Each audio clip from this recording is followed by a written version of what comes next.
devant votre roi.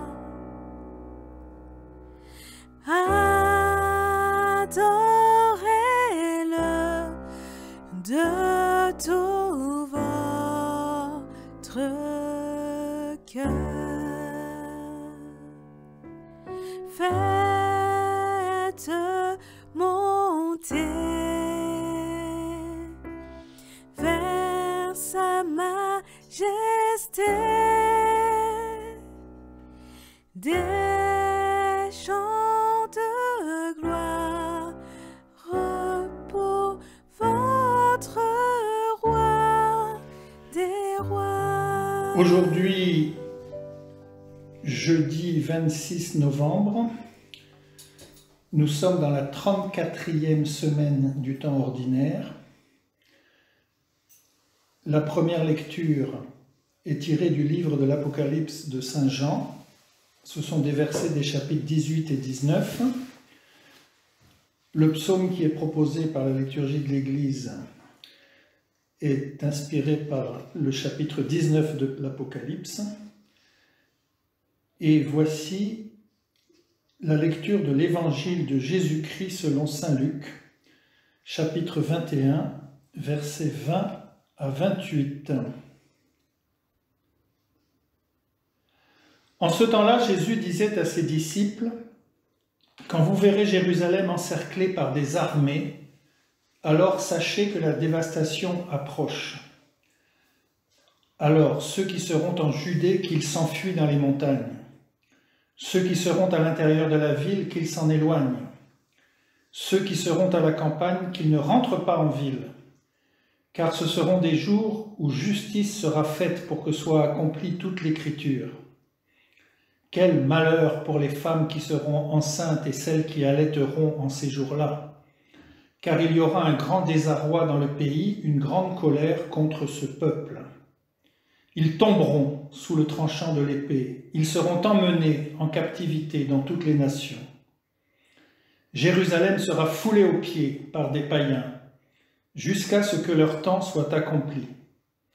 Il y aura des signes dans le soleil, la lune, les étoiles. Sur terre, les nations seront affolées, désemparées par le fracas de la mer et des flots. Les hommes mourront de peur dans l'attente de ce qui doit arriver au monde, car les puissances des cieux seront ébranlées. Alors on verra le Fils de l'homme venir dans une nuée avec puissance et grande gloire. Quand ces événements commenceront, redressez-vous, relevez la tête, car votre rédemption approche. Acclamons la parole de Dieu, louange à toi, Seigneur Jésus.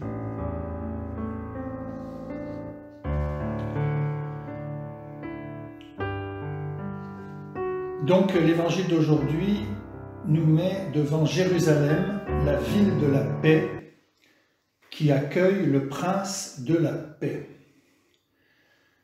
Et voici que Jésus associe cette ville à des images de guerre, de violence, de dévastation, de malheur.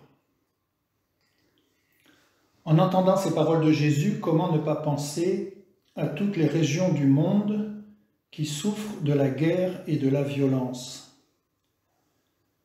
Comment ne pas penser aux enfants qui vivent dans les ruines des villes bombardées?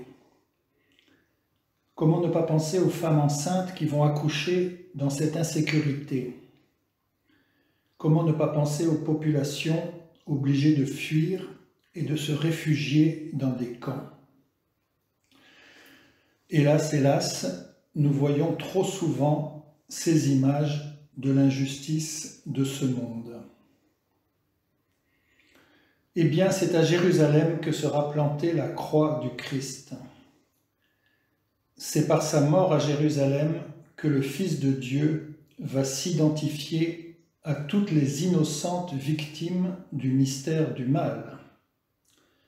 Le salut de Dieu va être manifesté au cœur des contradictions de l'humanité. Dans cet évangile, Jésus nous avertit. il y a deux attitudes possibles. Première attitude, celle des hommes qui mourront de peur dans l'attente de ce qui doit arriver au monde. Deuxième attitude, celle de ceux qui vont se redresser, relever la tête car la rédemption approche. Voilà le choix fondamental, voilà le défi de la foi. Quand nous sommes confrontés au mystère du mal, aux malheurs et aux injustices de ce monde, quand nous traversons les épreuves de la vie, au lieu de mourir de peur, redressons la tête. Si je traverse les ravins de la mort, je ne crains aucun mal. Ta présence me guide et me rassure. C'est sans doute le défi de cette période de pandémie, mourir de peur ou redresser la tête. Amen.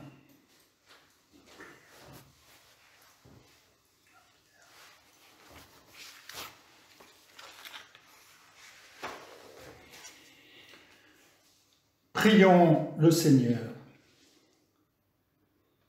Dieu qui a envoyé ton Fils pour nous sauver et pour faire de nous tes enfants d'adoption, regarde avec bonté ceux que tu aimes comme un Père. Et puisque nous croyons au Christ, accorde-nous la vraie liberté et la vie éternelle. Nous te le demandons par Jésus-Christ, ton Fils, qui vit pour les siècles des siècles. Amen.